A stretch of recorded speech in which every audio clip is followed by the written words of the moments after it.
বন্ধুরা, এবার পশ্চিমবঙ্গে শুরু হচ্ছে ভোটার কার্ড যাচাইকরণ প্রক্রিয়া।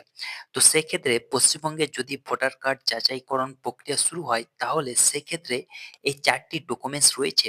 ১১ টি ডকুমেন্টস না দেখালেও এই ৪ টি ডকুমেন্টস আপনাদের দেখালেও চলবে। তো কি ডকুমেন্টস আপনাদের দেখাতে হবে এবং এর সঙ্গে কি এনআরসি বা সিএ এর কোনো লিঙ্ক আছে, এই নিয়ে বিস্তারিত জানাবো আজকের এই ভিডিওটি। তাই আজকের এই ভিডিওটি অত্যন্ত গুরুত্বপূর্ণ। তাই ভিডিওটি ১ সেকেন্ডের জন্য স্কিপ না করে পুরোটাই দেখবেন। আর আপনি যদি এই চ্যানেলে নতুন হয়ে থাকেন, তো চ্যানেলটিকে অবশ্যই সাবস্ক্রাইব করে পাশে থাকা বেল আইকনটিকে অন করে রাখবেন। আর কমেন্টস করে আপনি জানাবেন যে ভিডিওটি আপনি কোন জেলা থেকে দেখছেন। তো বন্ধুরা, দেরি না করে চলুন শুরু করা যাক। তো বন্ধুরা, পশ্চিমবঙ্গে ২০২৬ সালে বিধানসভা নির্বাচন রয়েছে।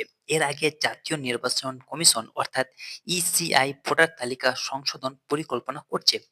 বিহারে ভোটার তালিকা সংশোধনের পরে এখন পশ্চিমবঙ্গ সহ অসম, কেরল, তামিলনাড়ু এবং পুদুচেরির মতন রাজ্যগুলি এখন এই প্রক্রিয়া বাস্তবায়নের প্রস্তুতি নেওয়া শুরু করে দিয়েছে কমিশন। তো এখন ব্যাপারটি হচ্ছে, ভারতে কোন কোন নথি নাগরিকত্ব প্রমাণ করে।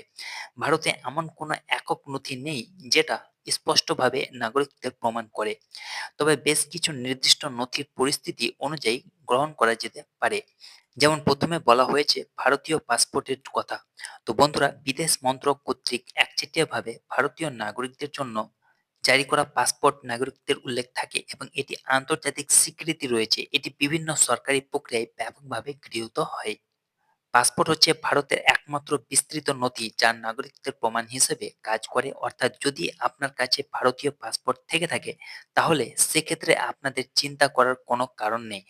কারণ এটা দিলে পরে আপনি ভ্রমণ করতে পারবেন যে আপনি ভারতীয় নাগরিক। দ্বিতীয়ত হচ্ছে জাতীয় শংসাপত্র। এই শংসাপত্রটি বিশেষ ক্ষেত্রে জেলা কর্মকর্তা দিয়ে থাকেন অথবা রাজ্য সরকার দ্বারা জারি করা হয়। স্পষ্টভাবে বলা হয় যে একজন ব্যক্তি ভারতীয় নাগরিক। এটি আদালত বা জেলা ম্যাজিস্ট্রেট দ্বারা জারি করা হতে পারে এবং কখনো কখনো স্বরাষ্ট্র মন্ত্রক দ্বারাও এটি জারি করা হতে পারে। ভারতের জাতীয় সনদপত্র কেবলমাত্র সীমিত এবং নির্দিষ্ট ক্ষেত্রে জারি করা হয়। অর্থাৎ যে কেউ চাইলেও এই সনদপত্র পাবে না। এগুলি এতই কম দেওয়া হয় যে এর ইস্যু সম্পর্কে কোনো সরকারি নথিই নেই।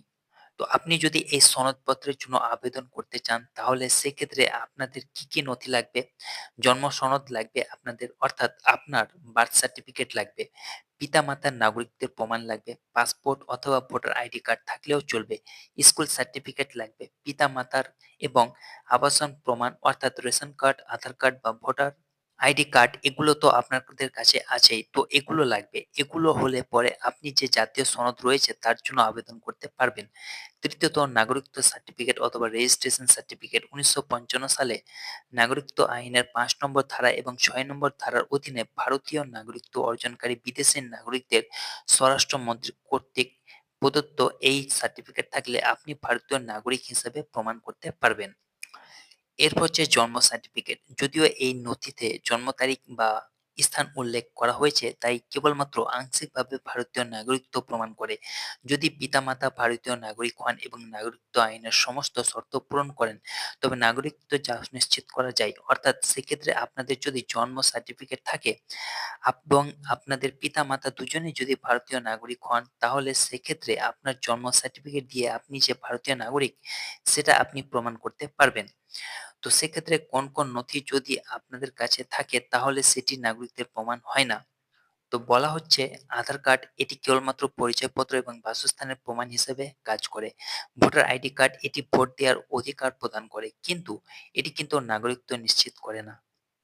তৃতীয়ত হচ্ছে ড্রাইভিং লাইসেন্স। এটি কেবলমাত্র গাড়ি চালানোর অধিকারকে প্রমাণ করে। অর্থাৎ ড্রাইভিং লাইসেন্স আপনাদের কাছে থাকলে আপনি যে ভারতীয় নাগরিক সেটা আপনি প্রমাণ করতে পারবেন না। কিন্তু এই নাগরিকত্ব বা এই যে টোটাল যে ভোটার কার্ড সংশোধনের প্রক্রিয়াটা, সেটা কিন্তু এনআরসি অথবা সি এর সঙ্গে কোনোভাবে লিঙ্ক নেই। তার কারণ এটা হচ্ছে আলাদা। এটা নির্বাচন কমিশন করতেই পারে। কোনো অনুপ্রবেশকারী কিংবা অবৈধ ভোটার যদি চলে আসে, সেটাকে ছাঁট করা বা পৃথকীকরণ করাটা নির্বাচন কমিশনের কাজ। কিন্তু এনআরসি, সিএ যারা করবে সেটা হচ্ছে পুরোপুরি স্বরাষ্ট্র মন্ত্রকের তরফ থেকে করা হবে। তো সেক্ষেত্রে এনআরসি, সিএ টোটালি আলাদা ব্যাপার এবং ভোটার কার্ড সংশোধনী টোটালি আলাদা ব্যাপার। এক্ষেত্রে আপনাদের চিন্তিত হওয়ার কোনো কারণ নেই। তো বন্ধুরা আশা করব যে ভিডিওটিতে আপনাদের সমস্ত কিছুই সঠিকভাবে বোঝাতে পেরেছি। ভিডিওটি ভালো লাগলে ভিডিওটিকে লাইক, কমেন্টস আর শেয়ার করতে ভুলবেন না। চ্যানেলটিকে যদি এখনো অবধি সাবস্ক্রাইব না করে থাকেন তো অবশ্যই চ্যানেলটিকে সাবস্ক্রাইব করে পাশে থাকা বেল আইকনটিকে অন করে রাখবেন। ভালো থাকুন, সুস্থ থাকুন। ধন্যবাদ।